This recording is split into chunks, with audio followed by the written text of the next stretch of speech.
Welcome to the Metta Hour with Sharon Salzberg, where Buddhist wisdom meets everyday life. This podcast is brought to you by the Be Here Now Network and features interviews with the top leaders, teachers, and thinkers of the mindfulness movement and beyond. For more information, visit BeHereNowNetwork.com/Sharon. Hi, I'm Sharon Salzberg. This past week marked a special anniversary on February 14th. It was the 45th anniversary of the founding of the Insight Meditation Society in Barre, Mass. And for those of you who aren't familiar with IMS, it's the retreat center that I co-founded along with Joseph Goldstein and Jack Kornfield. So first of all, of course, it was very dreamlike to think about the 45th anniversary.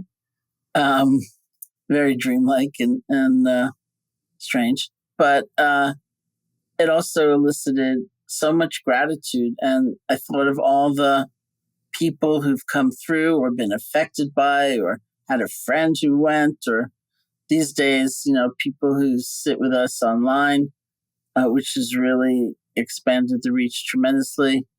I think about it like this running river, and I am a part of it. And it's just this incredible feeling to watch it go on and spread in the way that it has. So to celebrate this anniversary, I thought it would be fun to share with all of you a talk that I gave at IMS. I don't actually believe I gave very good talks at IMS, but anyway, back then in 1983, it was probably I had emerged from my terrorized years, but I was still making my way into being a public speaker. But it is fun to look back at 1983, back in my early days of teaching. It's hard to even believe what has happened, that IMS has become a refuge of practice for so many. And there's actually a wonderful library of talks that have been given at IMS and at associated centers and retreats actually around the country. And that repository is hosted at Dharmaseed, DHARMASEED.org. And it's all on a donation basis, so it's quite available. And you will find not only early days of people like me and Joseph and Jack and other people who were teaching here, but current teachings, and also some of the amazing visits from some of our own teachers from Asia. I hadn't even realized it was there until I was looking at the catalog one day. So it's really, it's a very nice thing. So I hope you enjoy it. And also, if you'd like to connect with IMS, you can visit www.dharma.org, where you can find these days a variety of online offerings from myself and many other IMS teachers.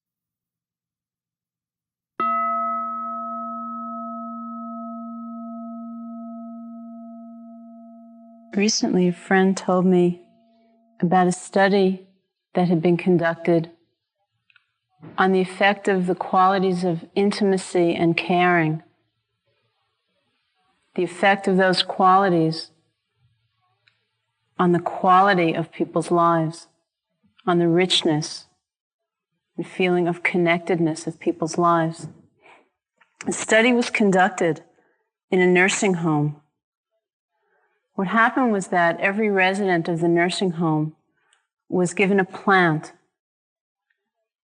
and half of those people were told that the plant would be put in their rooms and that the nursing staff would take care of the plant. And the person themselves, the recipient, could look at it and admire it and enjoy it, but they would have no role in directly caring for it. The other half of the population was also given a plant, each person given a plant, and they were told that they were going to be responsible for taking care of it, that they themselves would have to water it and watch it each day to see what it needed, and be directly involved in the care of that plant. This went on for 6 months or a year, and what was discovered at the end of that time was that there was a tremendous difference between those two halves of the population. that the half of the people who were involved in caring and responsible for their plants were becoming much more alive, much more energetic. They were getting sick a lot less. They were living longer as compared to the other half of the people in the nursing home. This was considered in the light of the importance of intimacy and connectedness and caring in the quality of our lives. When I heard about the study, one of the things that struck me was that we most often consider intimacy in terms of our relationship to someone else, or now even something else, even a plant. And we very rarely consider intimacy within the context of how we are relating to ourselves. Whether we are intimate and directly, personally connected to the depth of our own being. If we are relating to ourselves in that kind of caring, responsible way. Meditation is very much the transformation, the redirecting of that kind of energy towards oneself as a basis for understanding. It's the intimate exploration in a very direct way of our own personal experience, developing our own vision of the nature of things, of the nature of our lives. Being intimate, being connected with ourselves. Meditation is like turning on a light in a dark room. It doesn't matter if the room has been dark for 2 days or 10,000 years. Just turn on the light. And with that act, so much becomes revealed. All those dusty little corners that have been overlooked, all the grand and marvelous kinds of objects that have been tucked away. So very much gets revealed. It's like the greatest attic exploration ever. If you're the kind of person who liked to go into old attics and poke around and see what was there, well, this is it. There's so much, all levels, all aspects of our being become revealed to us in the most direct way. There's certain understandings or certain attitudes that we can bring to the practice that help enhance this process, that help make it that much fuller and that much richer. When I was first practicing, in fact, with Munindraji, one of the first things he said to me was, as you begin the practice, as you begin paying attention to the breath, you should try to be with each breath as though it were your first and as though it were your last. And in just that way, to be with each experience, each step, each sensation, each thought, as though it were the very first and as though it were the last. To be with each experience as though it were the very first has really 2 levels in our understanding and in its application in our practice. The first of these is what Alan mentioned the other night in terms of having a beginner's mind. This is the power and the immediacy to be able to be fully and totally with the moment's experience. It's a totality of attention. Our attention is not divided, it's not split within itself, because we are simply present with what's happening, not comparing it to something in the past, not experiencing it in relationship to something else or in reference to something else, but as it is in itself, in its wholeness, a direct connection in the moment. When you examine your life, as we examine our lives, something that becomes apparent is a kind of addiction to sensation that we often get involved in our quest for fulfillment.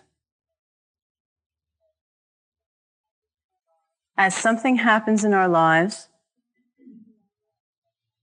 if we are not present, if we are not wholly alive in that moment to that experience, there's bound to be a level of dissatisfaction, of discontent. And because we mistake the root, the source of that discontent to be in the object, we search for a more intense object and a more stimulating object and then a more intense object to try to awaken within us that sense of completeness, of wholeness, of aliveness.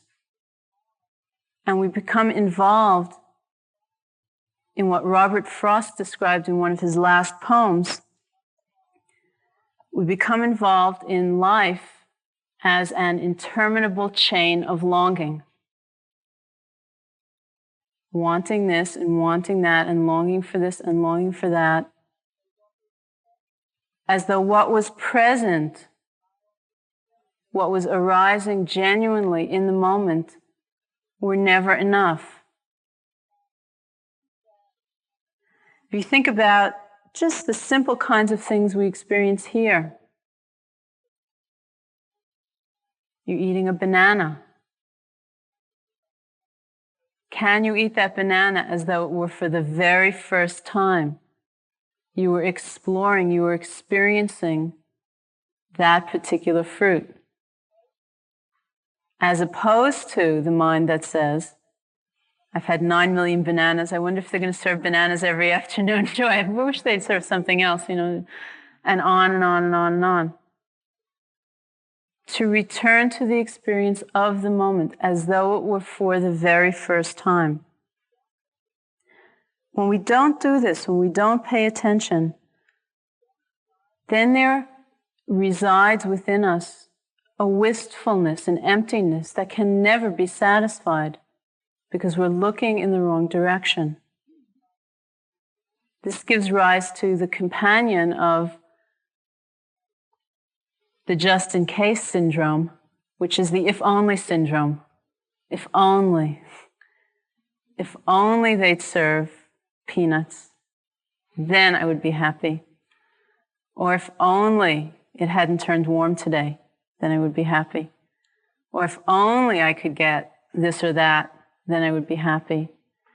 It's this perpetual putting off, postponement of a sense of completion, which is endless.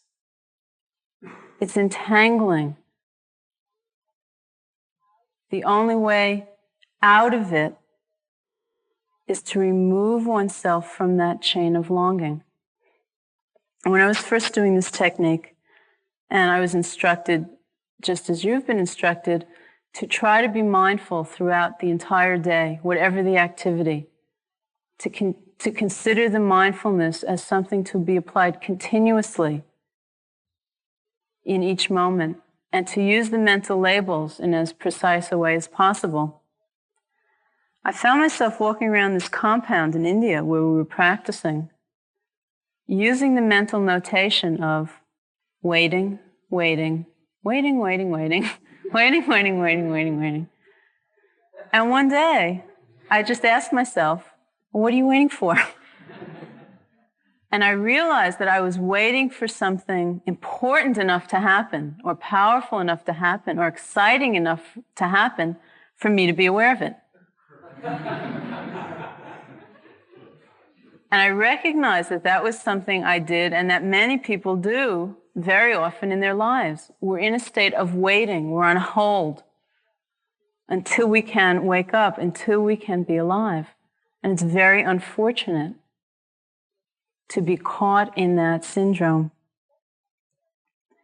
Second aspect of relating to experience with the totality of attention, with the beginner's mind, has to do with the ability to experience what's happening in the moment fully with a sense of openness, of allowing and acceptance. It's being able to abandon, for the time being, our concepts and ideas and images about things, abandoning them, leaving them aside for the sake of being able to have a more personal, intimate experience of what's arising. To be able to develop our own vision of the truth, of the nature of things. Not to be bound to some idea or model or preconception that we may be carrying around. And Trungpa Rinpoche talks about the act of taking refuge, which is how we began the retreat. He discusses it in terms of taking refuge to become a refugee. To approach this process of exploration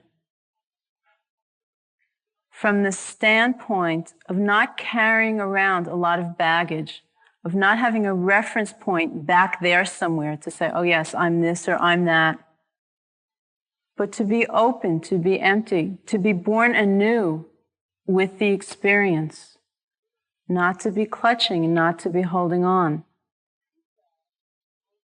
When you think about all of the opinions and ideas and concepts and viewpoints that we carry around, if they had substance, actually, it would be a miracle, really, if we were ambulatory.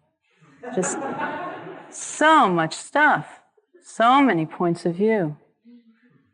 And what a relief just to leave it aside, even for a little while, and to explore in as new a way as possible who we are and what this process is all about. To have that sense of openness and humility and caring in observing our experience is quite subtle. It's not so easy to find that balance, that totality of attention. The biggest detriment to being able to do this is having some sense of gaining idea of a particular thing or experience or state being important to experience, and either waiting for that or comparing and judging whatever is actually happening in relationship to what we believe should be happening. When the book, Zen Mind, Beginner's Mind, first came out, and that's the book from which the phrase is taken, I was back in America for just a short visit in between trips to India. And my practice at the time was fraught with gaining ideas, very goal-oriented, very specifically goal-directed. And I heard about the book, and my thought at the time was, oh, right, I have a sense of what that's about. You start off practice with a beginner's mind, and you work really, really hard, and one day you reach the ultimate goal. You have a Zen mind. And that's the accomplishment, is that you get rid of your beginner's mind, and someday, after a lot of struggle, you get your Zen mind. And it was a long time later, after I'd been back in India, and thankfully enough, having changed some of my practice as well, and somebody sent a copy of the book. And I read the book, and I realized that, lo and behold, that it was quite different from that concept, that the beginner's mind itself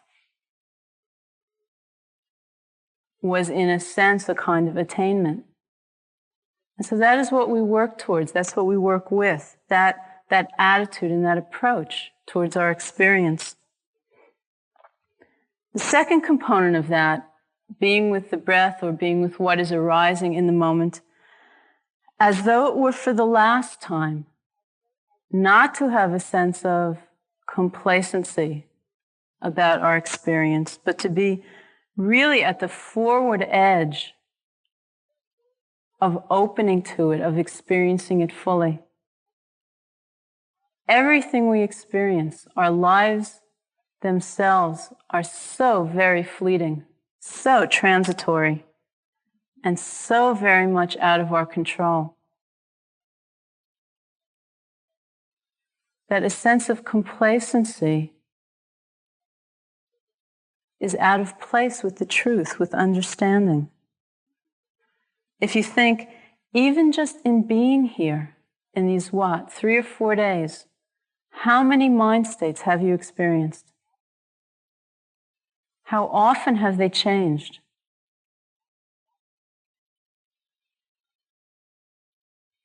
Constantly changing. And to appreciate that, the impermanence, the evanescence of our experience, of our lives, is an important perspective with which to view what we're doing. Not to be living here day to day or hour to hour as though we had forever, but bring an immediacy and a power to each moment, recognizing how fleeting, how transitory it all is. This is very much in the spirit of Krishnamurti's saying, freedom is now or never. All we have is right now, over and over and over again. And so the spirit with which we view the practice is that freedom is now or never. And if the previous 30 minutes of nows have been spent in daydreams, then again there's a now, again there's a new beginning. And to return to beginning again with that much fullness and that much wholeheartedness as we start again. There are 3 predominant forces that we find in the attic that are conditioned tendencies that sometimes make it difficult for us, or more difficult for us, to be so fully in the moment, with totality and with openness. And I'd like to talk just a little bit about these 3. The first of these forces or factors in the mind is attachment to pleasant objects, to pleasant experiences. And this is the force or the feeling of holding on, wanting to grasp or cling to that which is pleasant, whether it's a pleasant sight or sound or taste or meditation experience, whatever it is. The consequence of being attached, of holding on to that which must inevitably change, is very obvious.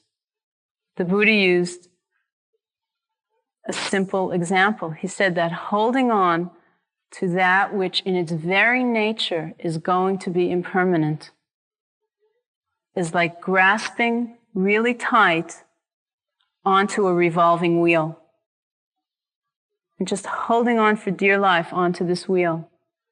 Sometime, at some point, in one of the cycles, one is bound to get run over. That's just the nature of things. If you hold on to the wheel as it's turning, you're going to get run over. And this is our experience, that to hold on, or try to hold on, try to grasp that which must inevitably change, whatever it is, whether it's a mind state or a physical experience or whatever, is the creation of insecurity and dependence. It's the dependence on a very conditioned kind of happiness, a happiness and a sense of fulfillment and wholeness that is dependent on a particular thing happening and then not changing. What could be more fragile than to be that dependent on illusion, on something happening and then not changing? And so it's a state of suffering or difficulty. We see that over and over in our lives. What happens if we're attached to summer and then autumn comes? Do we pout? Do we cry? Do we complain? What can we do? It's just in the nature of things for impermanence, for transition to happen. But what happens often as we grow old, or if we get sick, or if we lose something or someone, there's tremendous despair and grieving. Can we look in the mirror and say, well, I've thought about it very carefully and I've made the determination that I'm just not going to grow old. I'm going to hold on to this body in this way, and that's the way it's going to be. We can't do that. It happens outside of our control. And yet to take old age as a personal humiliation, which so many of us do, is a source of great suffering. It's a source of suffering not because it's bad or because it's wrong, but because it's out of harmony with the truth of things. It's out of harmony with the way things are. It's as out of harmony as trying to hold on to summer or hold on to spring. So learning to live gracefully with change, not holding on to the pleasant, allowing it to arise and pass away, and feeling a sense of unconditioned happiness. Not based on pleasure and not based on things staying the same, but based in a very different way of relating to all of our experience, to a sense of fulfillment. The second aspect that we often see in the mind is what Joseph talked about last night, which is aversion to unpleasant experiences. It's that temptation to withdraw and separate ourselves from something unpleasant out of fear or out of dislike. It's essential to understand, within the context of doing this practice, that there's a very big difference, actually, between pain and suffering. And that pain, like pleasure, arises and passes away just in the natural course of events. Sometimes wonderful things happen, sometimes painful things happen. They just arise and pass away according to their own nature. Suffering is generally the result, it's the fruit of how we are relating to that pain. Whether it's through comparing it to the past or projecting it through time, having that sense of this is never going to change. You can see it very commonly even just in doing a sitting and experiencing some physical pain, some knee pain or back pain.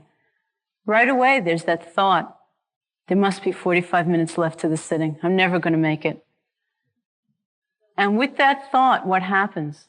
It's as though we're taking the experience of the moment and adding on top of it 45 minutes more worth of pain, and then trying to bear it all at once. And we can't do that. It's just too much. And to begin to see how we do that for 45 minutes worth of projection, we do that for an hour's worth of projection. Sometimes we do it for a lifetime's worth of projection and try to experience the pain of a lifetime all at once. Just to begin to understand the difference between the actual experience and our direct, immediate connection to it, and the different patterned ways we're relating to it that very much affect the quality of that moment. To be able to be as open and completely present with unpleasant experiences as we are with pleasant experiences. That open and that accepting. There was a poster that I saw in Africa recently, which had this stone tunnel. And it was going through this very large mountain, and you could see through the tunnel into the light beyond, into the sunlight and the sky beyond. And the caption under the poster was, The only way out is through. And that's very much what we mean by relaxing into the experience, settling into the experience, whatever may be happening, even if it's unpleasant. It's not making the effort to transcend or go beyond what is happening, but to take what is happening and to penetrate to the very depth of it, knowing that in the very depth of that moment, whatever it might be, there lies the truth of it. And that we don't have to trade it in for another experience. It's not as though there were a certain thing that could reveal the nature of life to us. But each moment shares that nature, and each moment can reveal it.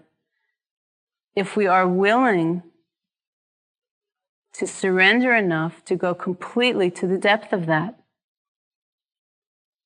and not get involved in, if only the pain would go away, then I could really meditate on the moment, which is so often what we do.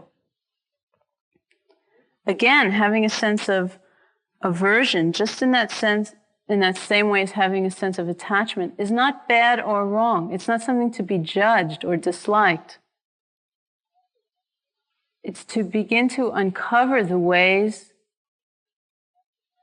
in which we do not live in harmony with the truth,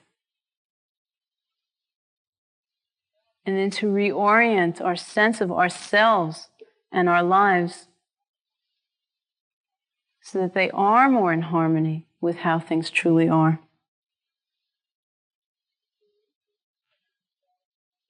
It's in this sense that we develop the quality of equanimity. It's not equanimity for the purpose of becoming passive or abject or succumbing to our day-to-day lives and just being flattened as things arise and pass away. It's a sense of surrendering rather than a sense of succumbing. It's a sense of equanimity that allows us to be wholly present and fully alive to that experience, even if it's unpleasant.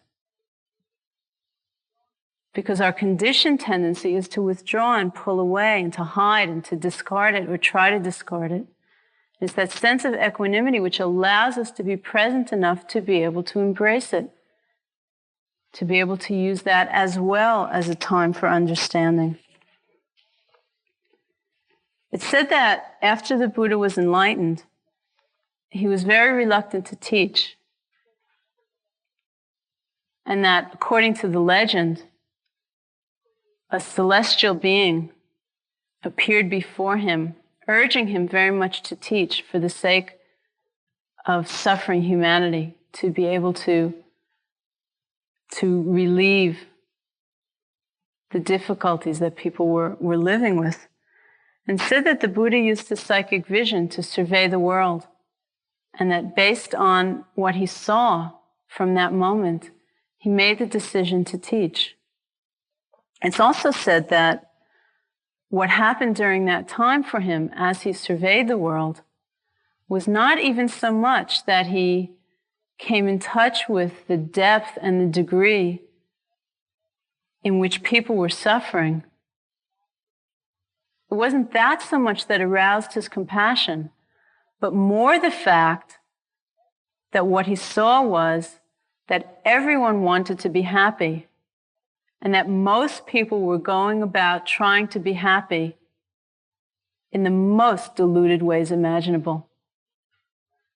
And it was that sense of ignorance of people wanting so much to be happy and to live lives of happiness and joy, yet not understanding how to bring that about.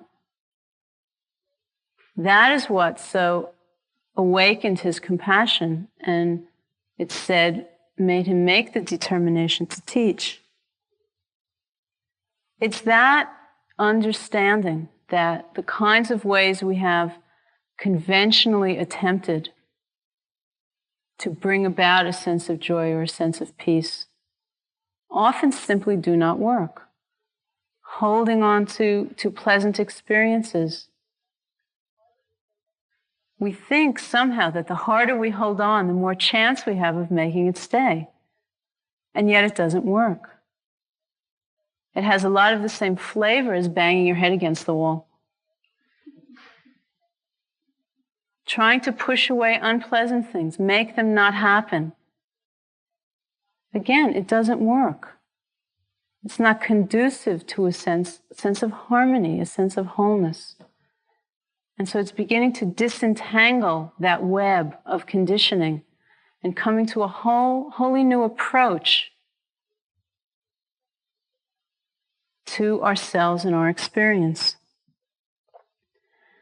The third element, the third kind of conditioning that we often see in the mind is simply that of delusion or dullness. It's an aspect of not being present and not being awake, especially when what is happening is sort of mundane and it's not strikingly pleasant or strikingly awful, but it's just kind of happening and we're just kind of moving along. And we're not very penetrating, we're not very deep often when these things happen. And yet if you add together, if you first take all of those moments which we don't want to fully experience because they don't feel so good, and you add to them all the moments which we're basically not present for because they're more or less neutral, the sum total of those two piles of experience is pretty big. And what's left over in one little corner are the moments that we're fully present for with an immediacy and a wholeness. And it's like we have a little package and we cherish it, and this is our life. Whereas really it is all part of our lives, every aspect of it. And we can experience it as deeply and as directly as we do those precious few moments that we kind of identify as being really awake or being present.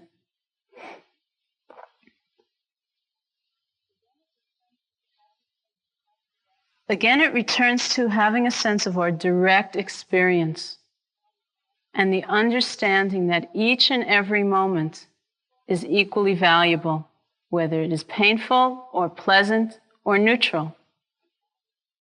And that our energy, our effort is directed towards being as fully and completely present and aware with each and every moment.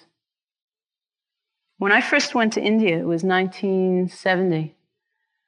And it was just around that time that Ram Dass had published his book, Be Here Now, which for people of that generation was kind of the spiritual Bible of the time. And I remember reading the book and thinking, as did so many of my contemporaries, oh yeah, that's right, that's what I believe in. I believe in being here now. That's my creed. And then I went to India and I was doing my first meditation retreat. And it just so happened that Ram Dass was also there, sitting for that retreat. And I would be sitting there in misery and hating every moment and thinking with despair, what am I going to do to make the pain go away? And what am I going to do to make the sleepiness go away? And, maybe I'll go do yoga and I'll do this and I'll do that, and then it'll feel better and then I can start being in the moment. And I would be going through these conversations with myself, and every once in a while I'd open my eyes and I'd see Ram Dass sitting there. And I'd say, oh, that's right, be here now. That's what I believe in. I believe in being here now. And I kind of remember, oh, right, that's why I'm here. And I recognized, much to my dismay, that I couldn't select the moments when I was going to be here now. And that it came as kind of a package deal, that either I was going to orient my life in that way and make the effort to be here now every single moment, or not at all. And so I just had to continually remind myself that all of it was what it was about. It's seeing the tendencies, the conditioned patterns of attachment to that which is pleasant, and aversion to that which is unpleasant, and delusion or dullness towards that which is neutral. And not so much doing battle with them or getting into a sense of combat or war, but being able to sense these forces quickly as they arise in the mind and not allowing them a foothold. Just to allow these thoughts or these feelings, whatever form they might take, to come and go without being the overwhelming veil which colors how we are seeing the experience of the moment. Just to allow them to arise and pass away, and staying free, staying in the moment with the direct experience. It is the most pragmatic and direct approach possible. There's nothing separate or apart from this process of awakening, and it is not in any way an intellectual understanding. The example is often used of somebody who comes down with malaria and then goes to a physician and is given a prescription for quinine. And there are several ways to approach this issue. There might be one person who gets the prescription for quinine and then goes to the medical library and starts doing research. And they research the history of quinine and the chemical composition and all the other diseases in which quinine might be used, and all of the different variants on malaria, and then, the history of how malaria was discovered, and on and on and on, and yet never takes the pill. The most important thing is to take the pill. You might then find interest or deepening from going and studying all of those different aspects. But the heart of it, the essence of it, is taking the pill. And that is why within this environment, within this practice, we concentrate almost to the level of austerity on just being with the experience of the moment. There are no frills. People have called it the bare bones approach to meditation.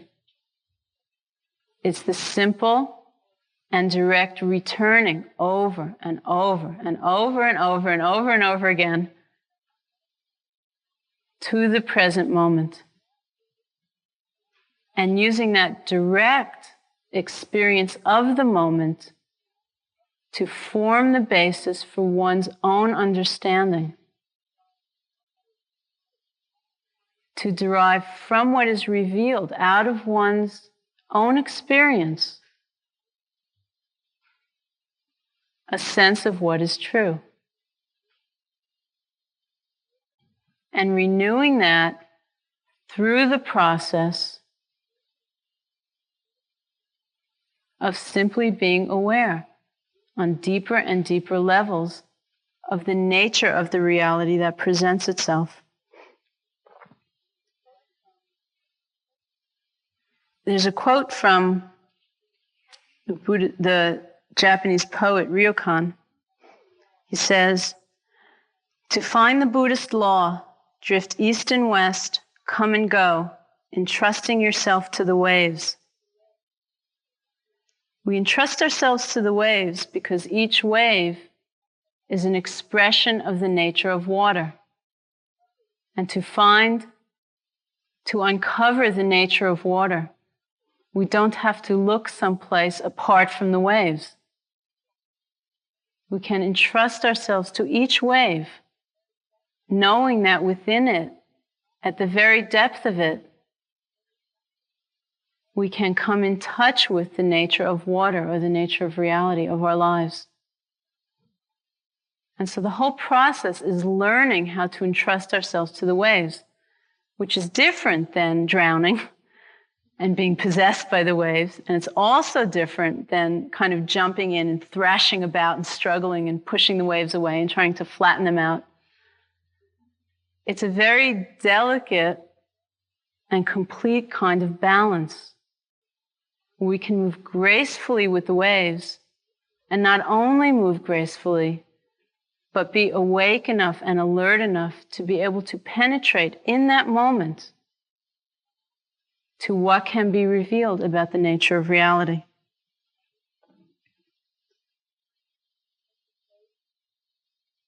Okay, I'd like to close now and not take any questions. I would just like to say at the end that